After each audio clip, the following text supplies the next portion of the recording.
Sir தயமம் எப்படி செய்கிறது அப்படின்னா கொஞ்சம் செஞ்சு காட்டுங்க. தயமம் என்ன, நம்ம வந்து இப்போ குளிப்பு கடமையாகி அல்லது உதவு செய்ய முடியாத சூழ்நிலை, உதவு செய்ய முடியாட்டி அந்த சூழ்நிலை வர தண்ணி பற்றாக்குறை அல்லது நோய், அல்லது அதே மாதிரி வந்து குளிப்பு கடமையாகி எங்களுக்கு குளிக்க இயலாது, அதே மாதிரி வந்து தண்ணி இல்லை, அந்த மாதிரி ஒரு சூழ்நிலை தயமம் செய்கிறதுக்கான ஒரு அந்த அந்த சூழ்நிலை நமக்கு அமைஞ்சால் தயமம் செய்யணும். அதாவது மண் அல்லது மண் இருந்தால் மண்ணுக்கு மேலே, அல்லது புழுதி படிஞ்ச மண், அல்லது பொதுவான மண், அல்லது பூமிக்கு மேலே எதுவாக இருந்தாலும் சரி, மண் இருந்தால் பொதுவான மண், நம்ம எந்த மண்ணாலும் பிரச்சனை இல்லை.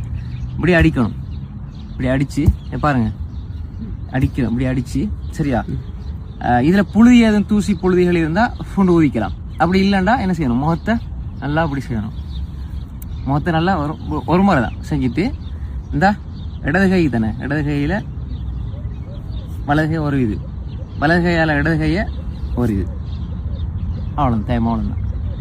என்ன செய்வோம், இப்படி செஞ்சு இப்படி செய்கிறதெல்லாம் ஹதீஸில் ஆதாரபூர்வமாக இல்லை. இதுதான் தயமம். அஸ்ஸலாமு அலைக்கும்.